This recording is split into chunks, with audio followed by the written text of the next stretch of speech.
کہ 3 دوست تھے سفر میں، تو ایک آگے بڑھ گیا اور منزل پر پہنچ گیا، اللہ کے نبی۔ پھر دوسرا چلا اور وہ منزل پر پہنچ گیا، ابو بکر۔ اب تیسرا راستے میں ہے۔ اب مسجد میں داخل ہوئے تو آپ کے ادھر ابو بکر تھے، ادھر عمر تھے رضی اللہ عنہ، سامنے صحابہ بیٹھے تھے۔ آپ نے ان سے فرمایا، دیکھ رہے ہو، ہاکذا نحشر یوم القیامہ، میں قیامت کے دن ایسے اٹھوں گا، میرے سیدھے ہاتھ ابو بکر ہوگا، الٹے ہاتھ عمر ہوگا۔ ملہم مراد، سارے مرید، ایک شخص مراد، کتنے بڑے آدمی۔ تو صحابہ نے مشورہ کیا کہ فتوحات ہو گئی ہیں، کیسر اور کسریٰ کے خزانے مدینے میں آ گئے ہیں، اور عمر کا وہی حال ہے، وہی مجاہدہ ہے، وہی مشقت ہے، تو اب اسے نرم روٹی کھانی چاہیے۔ حضرت عمر کی روٹی کوئی کھا نہیں سکتا تھا، اٹک جاتی تھی گلے میں، اتنی سخت ہوتی تھی۔ تو انہیں لباس بھی، بڑے بڑے وفود آتے ہیں تو انہیں لباس بھی اچھا پہننا چاہیے، اور کوئی اب خادم رکھ لیں، اتنے غلام ہیں، کوئی خادم اپنی خدمت کے لیے رکھ لیں۔ یہ کون مشورہ کر رہے ہیں؟ زبیر بن عوام، طلحہ بن عبید اللہ، سعد بن ابی وقاص، عبد الرحمن بن عوف، علی بن ابی طالب، ابو عبیدہ بن جراح۔ 6 اصحاب عشرات المبشرہ میں سے 6 آدمی یہ مشورہ کر رہے ہیں۔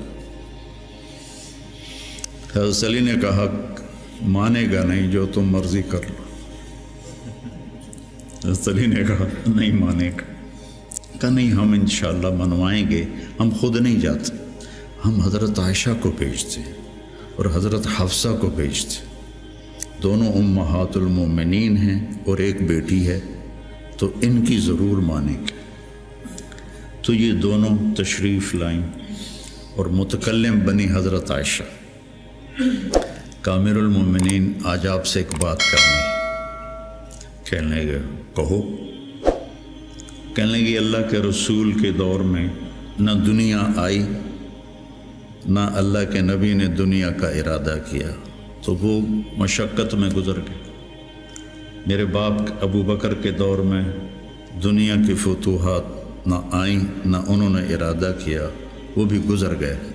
اب اللہ نے آپ کے لیے دنیا مسخر کر دی ہے، اور لہر بہر ہے، اور آپ کا وہی حال ہے۔ آپ کچھ نرمی کریں۔ وہ جو پچھلی باتیں انہوں نے کہیں، غلام رکھیں، اچھے کپڑے پہنیں، بڑے بڑے وفد آتے ہیں، نرم کھانا کھائیں، نرم بستر استعمال کریں۔ اور عمر کا رنگ بدلنا شروع ہو گیا۔ تو حضرت حفصہ دیکھ رہی تھے، بے ابا گیا چھت نال، تو جب حضرت عائشہ خاموش ہوئی تو کہنے لگے، یہ بتاؤ تمہیں یہ کس نے بھیجا ہے؟ تو کہنے لگی، پہلے کوئی ہاں نہ کرو تو پھر ہم بتائیں گے۔ کہنے لگے، اگر مجھے پتہ چل جائے نا کہ تمہیں کس نے بھیجا، تو میں مار مار مار کے ان کے چہرے لہو لہان کر دوں۔ پھر فرمانے لگے، حفصہ تو گھر والی ہے نا، یہ بتا، کبھی اللہ کے نبی نے 2 ٹائم کھانا کھایا؟ زندگی میں کبھی 2 وقت کھانا کھایا؟ وہ کہنے لگی، نہیں۔ فرمانے لگے، صبح کھاتے تھے تو شام نہیں کھاتے تھے، شام کو کھاتے تھے تو صبح نہیں کھاتے تھے۔ کہ جی اللہم نعم۔ ایک دفعہ تو نے ایک چھوٹے سے میز پر کھانا رکھ کے دیا تھا، تمہیں یاد ہے؟ تو اللہ کے نبی نے اٹھا کے زمین پہ رکھ لیا تھا اور کہا تھا، آکل کما یاکل العبد۔ کہ جی اللہم نعم۔ تمہیں یاد ہے اللہ کے نبی کا ایک ہی جوڑا ہوتا تھا، اور اسے وہ خود دھوتے تھے، اور بعض اوقات وہ خشک نہیں ہوتا تھا اور بلال آ جاتے یا رسول اللہ الصلاۃ، تو آپ کہتے ابھی میرے کپڑے خشک نہیں ہوئے، یہاں تک کہ نماز تاخیر ہو جاتی تھی اور آپ وہ خشک ہو کر اس کو پہن کے جا کے نماز پڑھاتے تھے۔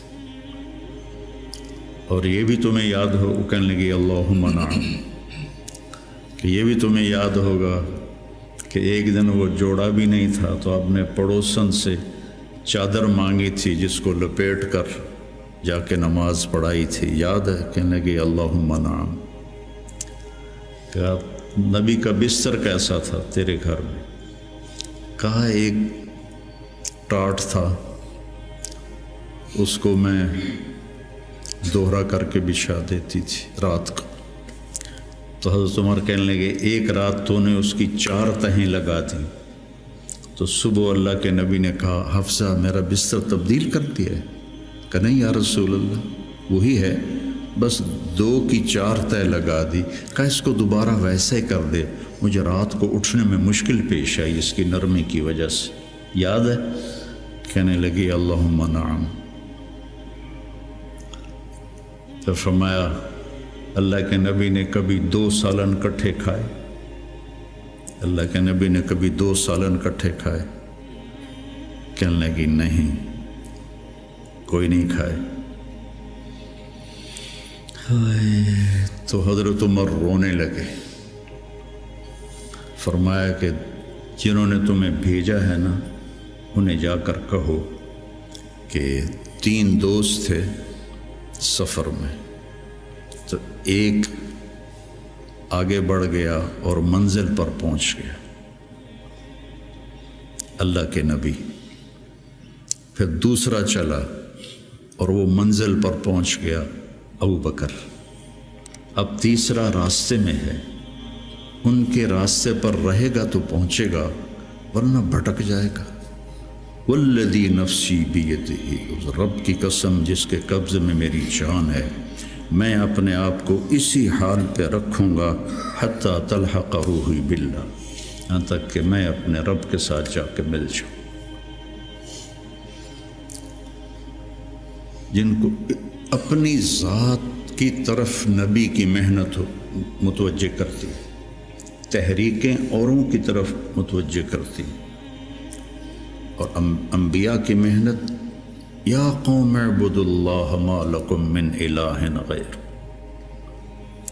یا قوم انی لکم نذیر مبین ان اعبدوا اللہ واتقوہ واطیعون انی لکم نذیر مبین انی لکم ناصح امین۔ اور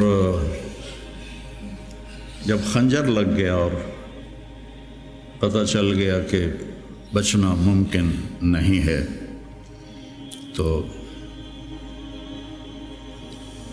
اپنے بیٹے کو بلایا عبداللہ بن عمر، فرمانے لگے جاؤ عائشہ کے پاس اور ان سے کہو کہ عمر اپنے ساتھیوں کے ساتھ دفن کی اجازت چاہتا ہے، اور امیر المومنین نہ کہنا، عمر کہنا، چونکہ اب میں امیر المومنین نہیں ہوں۔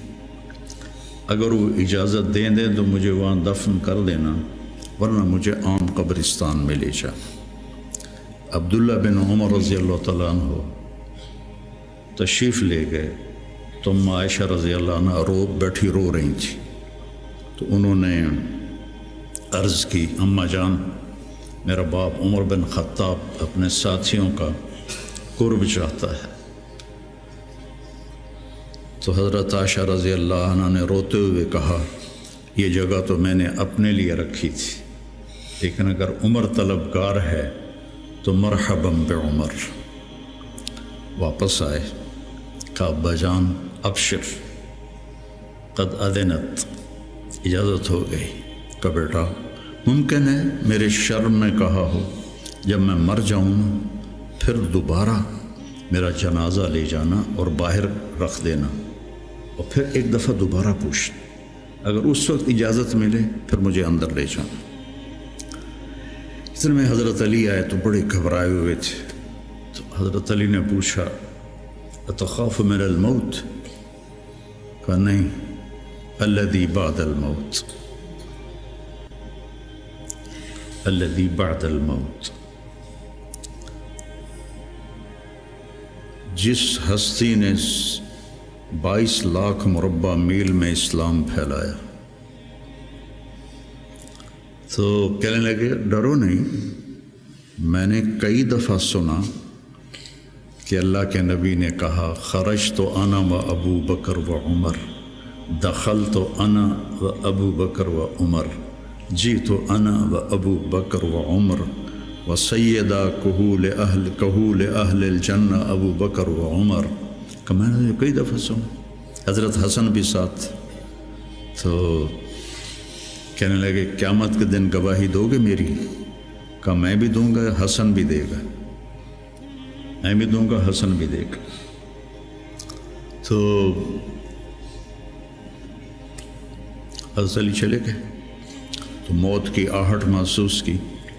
تو عبداللہ بن عمر نے گود میں سر رکھا ہوا تھا. کہنے لگے عبداللہ میرا سر زمین پر ڈال دے. انہوں نے پنڈلی پہ رکھ لیا. وائے حق، سنتے نہیں ہو میں نے کیا کہا، مجھے زمین پہ ڈال دے. انہوں نے سر زمین پہ رکھ دیا. تو اپنا چہرہ زمین ایسے رگڑنا شروع کیا، ایسے ویل لک یا عمر ان لم یغفر لک ربک. یہ کہنا شروع کیا ویل لک یا عمر ان لم یغفر لک ربک، ویل لک یا عمر، ویل لک ولامک یا عمر ان لم یغفر لک ربک. یہ کہتے کہتے جان نکل گئی. اور لوگ اکٹھے ہوئے تو حضرت عبداللہ ابن عباس کہتے ہیں کہ کسی نے میرے کندھے پہ ہاتھ رکھا تو میں نے مڑ کے دیکھا تو علی تھے، رو رہے تھے، کہہ رہے تھے کہ نہیں، بات کی بات. حضرت صہیب رومی نے جنازہ پڑھایا، وصیت کی تھی میرا جنازہ صہیب پڑھائے. ان 6 کو تو ڈال دیا تھا نا شورا میں. تو صہیب نے جنازہ پڑھایا، جنازہ اٹھایا گیا اور آ کر حضرت عائشہ کے دروازے پر رکھا گیا. اور عبداللہ بن عمر آگے بڑھے کہ اماں جان میرا باپ حاضر ہے، اندر آنے کی اجازت چاہتے. تو عائشہ رضی اللہ عنہا نے اپنی چادر اٹھائی اور اپنے آپ کو ڈھانپا اور باہر نکل گئی. مرحبا بعمر. تو جب آپ کی تدفین ہو رہی تھی تو عبداللہ بن عباس نے کہا کہ میرے کندھے پر کسی نے ہاتھ مارا. تو میں نے دیکھا تو علی رضی اللہ عنہ رو رہے تھے، کہہ رہے تھے عمر مجھے پتا تھا تیرے سوا یہاں اور کوئی نہیں آ سکتا، تیرے سوا یہاں اور کوئی نہیں آ سکتا، مجھے پتا تھا تو یہیں آئے گا. علم کا یہ منتہا ہے. اس کو اگر ہم اپنی آپ ذات کو بیچ میں سے نکال دیں گے تو ہم گرنا شروع ہو جائیں گے.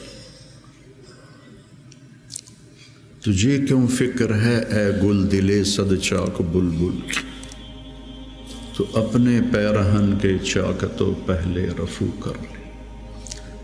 عائشہ رضی اللہ عنہ موت کی سکرات میں تھی تو عبداللہ ابن عباس رضی اللہ عنہ نے آنے کی اجازت چاہی. تو جنگ جمل کے بعد سے بول چال بند تھی کیونکہ عبداللہ ابن عباس حضرت علی کی طرف سے لڑے تھے باقاعدہ. تو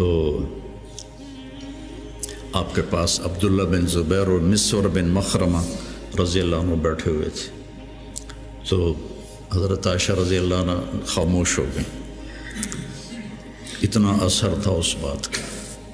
تو ان کا حبر الامہ ہے اور ابن عم الرسول ہیں، اجازت دے دیں. تو حضرت عائشہ روئے جا رہی تھی اور ان کی بڑی چادر آنسوں سے بھیگ چکی تھی، ساری چادر. جب وہ آئے تو کہنے لگے اماں جان آپ کیوں رو رہی ہیں؟ آپ کے اور نبی کی ملاقات میں صرف اتنی دیر ہے کہ یہ جان نکلے اور آپ اللہ کے رسول کے پاس پہنچ جائیں. کہنے لگے عبداللہ مجھے دھوکہ نہ دے. کاش میری ماں نے مجھے جنا ہی نہ ہوتا، مجھے بہلاوا نہ دے، مجھے دھوکہ نہ دے۔ اور اللہ کے نبی نے کہا تھا یا عائشہ انہ لیہون علی الموت ان اریتک زوجتی فی الجنہ، عائشہ مجھے مرنا آسان ہو گیا ہے کہ مجھے پتہ چلا ہے تو جنت میں میری بیوی ہے۔ اور وہ رو رہی تھی۔ تو میرے عزیزو، اپنی ذات کو نہ بھولو، اپنی ذات کو سامنے رکھو گے تو آپ ترقی کرو گے، اپنی ذات کو بھلا دو گے اور عیب پکڑتے پکڑتے، کمیاں پکڑتے پکڑتے آپ کو اپنا آپ بھول جائے گا۔